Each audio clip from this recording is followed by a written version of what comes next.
pihak tanpa dibuatkan atau hanya terima usulan dari Tenaga. Karena nadrap yang dibantu oleh Tenaga, dari akademisi dan beberapa komponen yang lebih draft dan DPR RI di masa tahun 2005 akhir 2006. Jadi draft yang dicerah oleh undang hanya terima. Jadi bergerak di DPR RI nomor Presiden RI ini 72 pada sah berlaku dan di Parlimen Aceh hanya protes pada di masanya.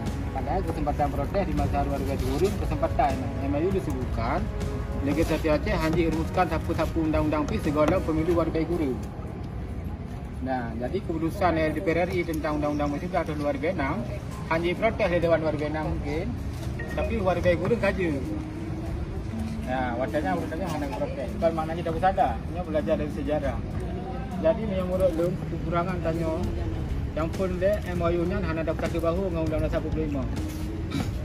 Sebab dasar pejak perdamaiannya, dasar tu implementasi kesepakatannya dengan undang-undang. Maka MOU-nya dikatakan berbandingan dengan undang-undang baru, undang-undang dasar baru di Aceh. Karena ini MOU-nya akan dipindah kewenangan Aceh dengan pemerintah pusat.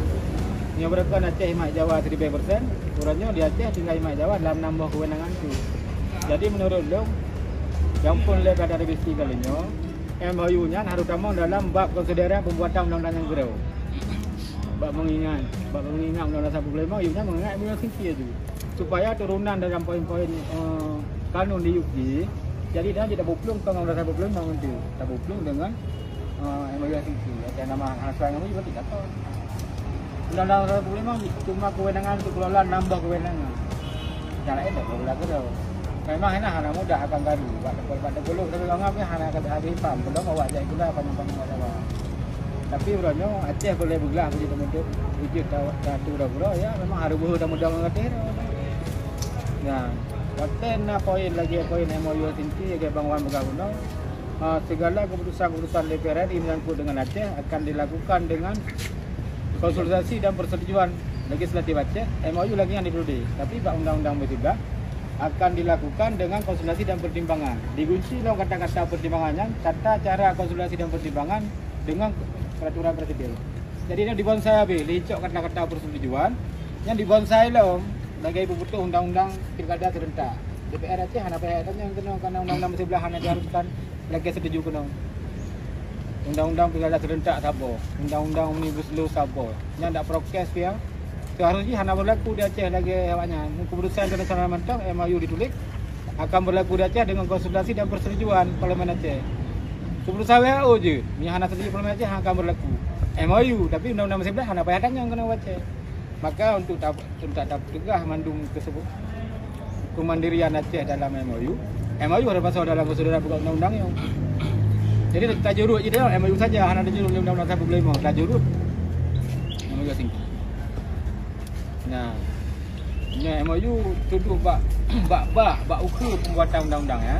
Maka MOU-nya tak punah pembuatan undang-undang. Yang hanya dia menjelak kenan.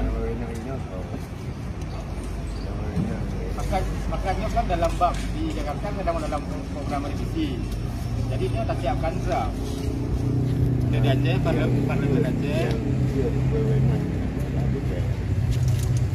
gam anjir itu maka dia kira mengepun kan nanti gam setelah MOU kita sudah KRI dengan perwakilan itu kalau mendapat pak makanya itu kan dia kira menguruskan dalam parlimen dari partisipasi dalam politik dari ini negara budaya dikirim ke DPR kemudian dari Parlimen Agam dari Gamandu dikirim ke DPR dijilin itu pasal dalam bab kita buka draft itu yang pada divisi yang menyangkut dengan undang-undang masalah bab kalau dibayar perlu itu tapi tidak otonomi ini bagi kalau ke budget dan utang orang dia punya otonomi barulah kamu tulis di dalam MOU hanya hanya lagi dia yang betul lagi lah tak lagi ya wajar benda tu wajar benda tak tulah kata pengajar dalam sebuah